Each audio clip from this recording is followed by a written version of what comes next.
Tonight on Mississippi Insight, counting down to the start of the lottery, what you need to know when the first tickets go on sale Monday, and rebuilding Mississippi roads.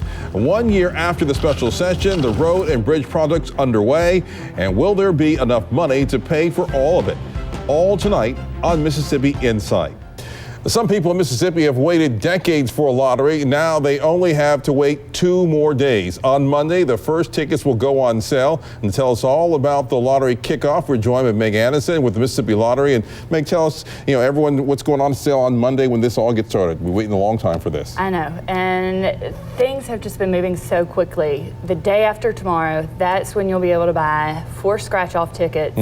And we are just so excited that the day is finally here. And I know Mississippi is ready for this too.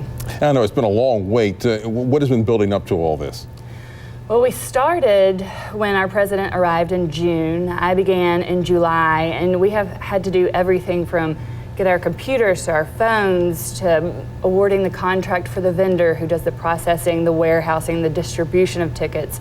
We've had to work with them on designing the tickets. There's just so much stuff. Retailers have had to complete the applications, go through the process of background checks, credit checks, be in good standing with the Department of Revenue, terminal installation, retailer training. I could just go on. We have accomplished a lot in 6 months.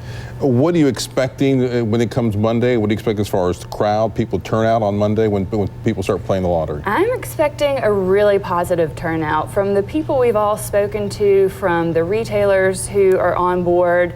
They've received nothing but positive feedback from their customers who are gearing up to be there. I've seen commercials that you guys are now running. Yeah. Talk about the commercials that you guys put out. Is there excitement from that, or what are you seeing? Yes, so our mission and our focus is to have fun and to play responsibly, and our commercials and our social media are showcasing that to Mississippians, because we do want you to play responsibly. We don't want to blow all of your money. We want you to have fun, and in doing so, we're also giving back to the state of Mississippi. Talk about the revenue that you expect to generate as this lottery rolls out. Net proceeds up to $80 million for 10 years go toward road and bridge needs around the state, and that lasts for 10 years. Anything over $80 million goes to help education, and that has no sunset on it. And those are 2 important issues that pretty much every Mississippian can relate to as far as needing assistance. The first year of the lottery, are you expecting a pretty good year? Well, by the end of this fiscal year, June 30th, we'll have been up and running 7 months, so it's not a complete full fiscal year. We anticipate revenues to be around $125 million. That's revenue. The next complete fiscal year, we anticipate revenue to be around $250, $275 million. But again, these numbers are changing. We're just going to have to wait and see what ticket sales are like and the kind of feedback we receive. So Monday, it's the scratch-offs. Explain the scratch-offs and how people and the choices people will have on those scratch-offs. Can you give us some examples here? I happen to bring 4 voided tickets with me. So the first one is 3 times lucky, and I'm actually going to let you try this. The second one, and that's a $1 ticket. The second one is a $2 ticket, and it's 777s. You can win up to 10 times and up to $20,000. The third one, Happy Holidays, Y'all, is another $2 ticket. You can win up to $15,000. And the fourth ticket is a $5 ticket with a $100,000 possible jackpot. So this is like tic-tac-toe. Just scratch any 3 and just see if I get 3 in a row. Well, this is very important. We have lots of new players in Mississippi. So what do the instructions say? It says symbols, okay, in any row, column or diagonal, like tic-tac-toe, win the prize. There we go. So there you go. Like a tic-tac-toe. And so just let any me 3. let you in on a secret. You're not going to win. I know. That's this is a voided ticket. So, but you scratch all of them off, though, just to see. And so, if you did have winning numbers, you would take this to the clerk and get them to scan the barcode to see if you're a winner. And I did not. Or you can actually use a dispenser. The retailers have dispensers on the side where you could actually go up and scan it yourself. I got you. So that's how, and this is one of the different games. One of the first 4. One of the first 4 that you can play. That's right. And you can win up to $3,000 on this one. Correct. I got you. And the most you can win on a scratch off is going to be? So for our first round is $100,000. Oh, okay. And there are smaller prizes within all of these games, so it's not just big or nothing. There are different prize points. And every 2 to 3 weeks, we will introduce 4 more games. Okay. So we're going to keep that excitement going. And then at the end of January 30th, we'll introduce Powerball and Mega Millions. And that's going to be the big time when Powerball Mega Millions That's come. the national jackpot that you see a lot of people crossing state lines to go play. Okay. And when, as far as the drawing for our lottery, as far as we have a lottery where you're going to get $1 million jackpot or something like that? Or right now, we're just focusing on scratch-offs and Powerball and Mega Millions. We may do some pick games. Those are other draw style games, pick 3, pick 4 later on.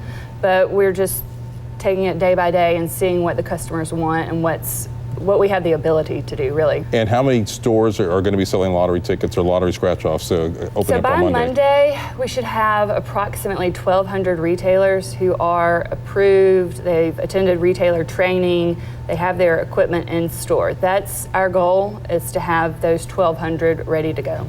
And there's no cap on the number of retailers we'll accept. So we will constantly be reviewing applications, processing them, doing installation, and continuing training down the road. What is the incentive for stores to be a part of the lottery? They receive 6% on weekly sales. It also provides increased foot traffic. And typically, I mean, you've bought lottery tickets before. Most people don't just go in to buy a lottery ticket. You know, they'll buy something to drink, or if they're traveling, they may buy gas or whatever kind of product the store sells. People typically buy something else. And you may have those repeat customers. If you're a really friendly retailer, if you're excited, if you've always got the ticket this particular person likes to play, that to me encourages repeat customers. It should be exciting. I know, thank you. Yeah, right. Meg Annison for the state lottery, thank you very much. And we'll be 2 days before the lottery begins. That's right. Here in Mississippi. All right, thank you very much. Thanks. And we'll be right back with more after this.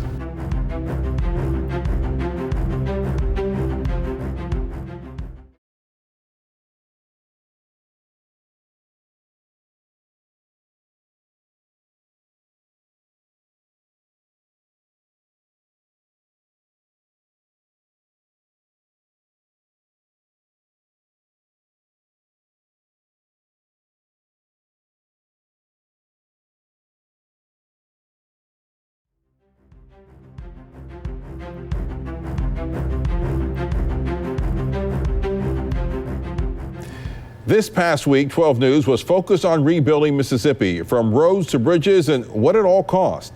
12 News' Linnea Lewis visited 3 counties to see how they are fixing the roads. It seems everywhere we turn, there's always some type of construction going on in the Magnolia State, but how much work is getting done? Let's take a look at 3 counties to see how they've maintained their roads in 2019. We see it all the time. One-way and do not enter signs and construction crews working diligently to fix major problems on the road. In Warren County, it's been a tough year with constant flooding and severe weather. From potholes all the way to erosions beside the road that is worked itself into the shoulders up to the white lines of the pavement. And then during these tornadoes and bad weather, we have a bunch of trees that be down. Flowers and his crews maintain 455 roads, including 100 gravel roads. This year, he explained, 40 roads were forced to close, but now just 1 remains barricaded off. Shell Beach Road up on Eagle Lake, and when the water receded, it took a half of the road with it. Next, we visit Madison County, where crews maintain approximately 1,500 roads. A lot of county roads have been roads that started out as wagon trails, then became gravel roads, then became paved roads. And a lot of these times the subgrade is not adequately maintained or built. So expansive clays are a big problem in this state. But where there's a problem, there's a solution. In 2019, the county completed several projects, like expanding Weisenberger Road and spending $6.5 million worth of resurfacing. Now they're working on projects near Gluckstadt Road and extending Reunion Parkway. That's in 2 phases. And ultimately, we hope that that becomes an interchange to I-55. Rankin County did not want to go on camera to discuss road progress, but they did tell me that near the intersection of Highway 25 and Hollybush, there was a major redesign. They added not only are they completing projects, but they maintain 1,800 public roads, had less than 10 road closures, and claim they're the only county in Mississippi to receive an award from Asphalt Emulsion Manufacturers Association. If you have any road problems in any of these counties, visit our website at WJTV.com to learn how to report them. Linnea Lewis, 12 News. 12 News did reach out to Hinds County Road Department for an interview, but they were not able to meet in time for this story. And from roads to bridges, right now in Mississippi, there are 273 closed and posted bridges. 2 of those bridges were added to the list earlier this year.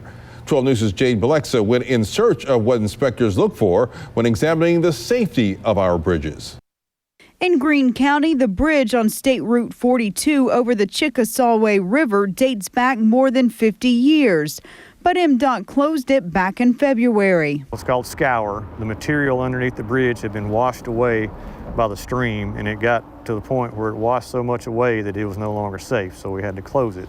The bridge is still standing, but it was no longer safe for people to drive across it. Then in May, MDOT shut down State Route 395 over a creek in Neshoba County after a pile fell. The bridge was still standing, but MDOT said it was not safe for people to drive over. It's currently being repaired right now.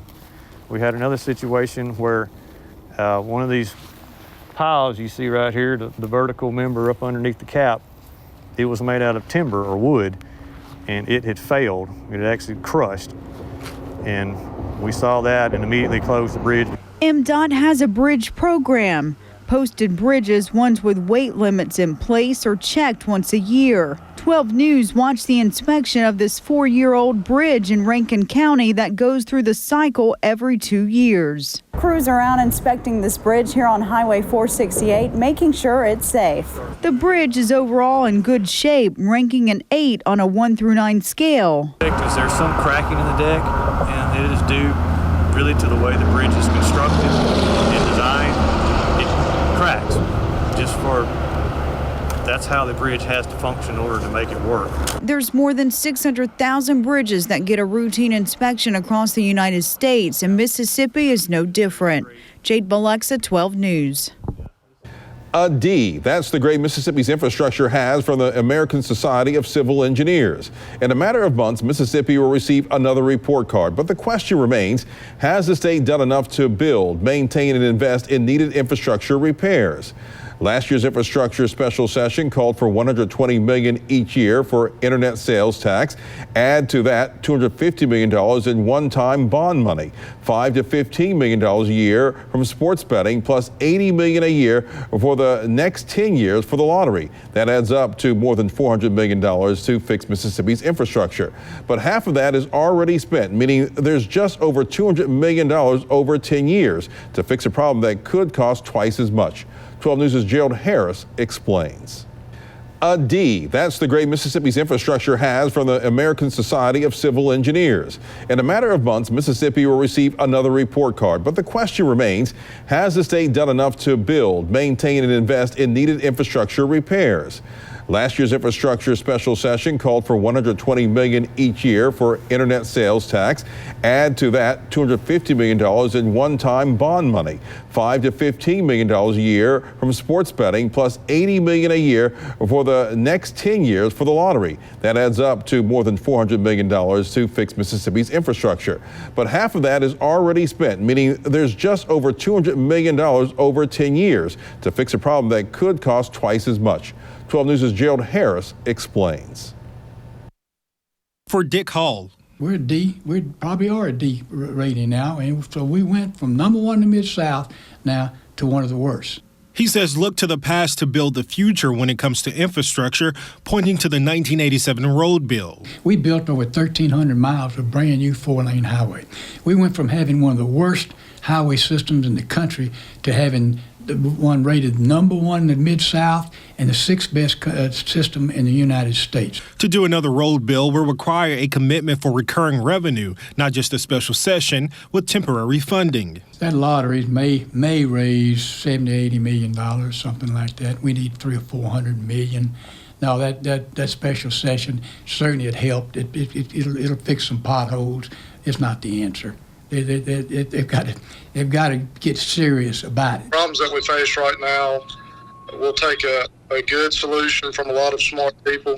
Jacob Forrester with the American Society of Civil Engineers, the organization that gave Mississippi AD and lists Mississippi infrastructure costs in the billions, says all funding types, including gas tax and tolls, should be on the table. All of those types of funding mechanisms should be considered, should be on the table, and I think that the approach and the solution has to be specific. It's a very simple issue. Yeah, you got to pay for it. Well, we haven't adjusted the fuel tax since 1987. Federal tax, the Congress has not adjusted the federal tax since 1993, and our costs have gone up somewhere between 350 to 400%. So you can't run a business like that. From Dick Hall's viewpoint, transportation goes hand in hand with the state's economy. Mississippi needs all the prosperity we can get hold of, and it's not going to happen with an antiquated transportation system. The current usage tax is 18.4 cents per gallon. The man who will take Dick Hall's place is Democratic State Senator Willie Simmons. He's also pushing for a higher usage fee. He spoke to us about the state of the state's infrastructure. When we look at the $1.3 billion budget that we currently have this year, only 58% of that $1.3 billion come out of the state coffers. The other 42% come from the federal government.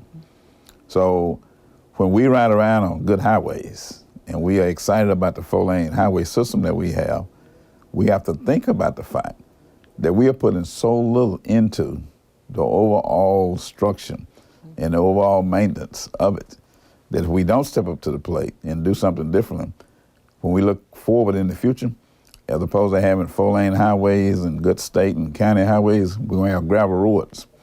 And when we go to that, we're going to lose business. We'll not be able to recruit business. And that would be a sad day for the state of Mississippi. Something has to be done. And for those who would like to say, we pay enough already, I would agree with them. But you're paying it at the wrong place. You don't pay enough at the pump. So you have the deteriorating roads and bridges that you have.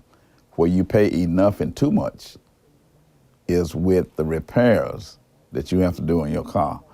The replacement of rims that are bent, the replacement of tires that are burst, the replacement of dollars that you could be spending on your child, and you now have to spend it on the front end alignment. You're spending too much. You're paying too much, but you're paying in the wrong place. You need to pay it at the pump where the state of Mississippi, the Department of Transportation, will receive it, and you will then benefit from it because the Department of Transportation will take those dollars that you are investing and give you good infrastructure. Just like Mississippi relies on 42% of its budget, it can't afford to take care of it by itself. You can't expect the counties and the cities to do it either. But now collectively, we can take the federal monies, we can take additional monies from the fuel tax that we're talking about. We can take additional ideas and ways of doing things, and collectively we can work together and we'll fix this problem. And we'll be right back.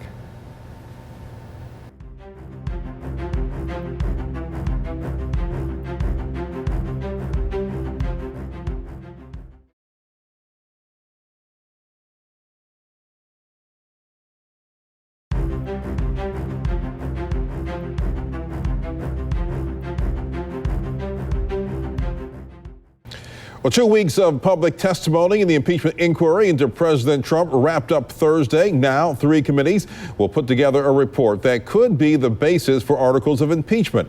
It is not clear if the House will vote on impeachment, but that could happen as early as next month. Meantime, we're asking who's paying attention, especially young people. 12 News digital reporter Marcus James went to a local high school and found one student who certainly is. The impeachment inquiry is a hot topic on social media with plenty of chatter on both sides of the aisle. But for young people, it's a lesson in civics. But are any paying attention? So I went to a Vicksburg school to talk with students. Just interested on, what's going to come forth from, I think Sondland is talking, and I forgot the other person. But it'll be interesting to see what happens, see what shows up. Scott Wallace is a junior at Warren Central High School, and he tells me there are two aspects to look at when it comes to the impeachment inquiry. Is this a political tool that's being used right now to distract people and try to beat Trump in the next election? And then there's the other side that I've been talking about a lot with other people on, this is just part of the government on the sense of we believe that the president, a man in position of power, has done something wrong. Now, despite what many believe, this student says he thinks the government is making the necessary steps. I agree with the fact that we're looking into it, that this inquiry has opened up, because I, as a citizen, want to know the truth. So in your spare time, what can we find you doing? Well, if I ever have spare time because of swim, it's, trying to catch up on current events because there's so much happening. Around school, you can find him active in many different groups and organizations. I'm the captain of the Warren Central swim team. I play the French horn in Big Blues, in the band, and I play the mellophone in the marching band. I'm the president of the Mu Alpha Theta Club. And he's also working towards getting into National Honor Society, and one day Scott hopes to lead the community or even the state in some form. Marcus James, 12 News. And we'll be right back.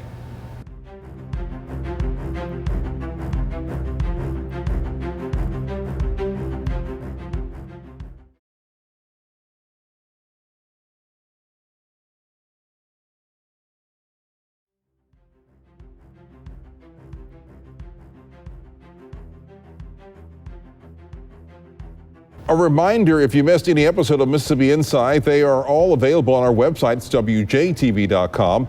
Thanks to Meg Annison for joining us. And a reminder, we'll be back with a new edition of Mississippi Insight 2 weeks from tonight. Wishing you and your family a happy Thanksgiving. For Gerald Harris, Jade Balexa, Linnea Lewis, and Marcus James, I'm Byron Brown. Make it a good night.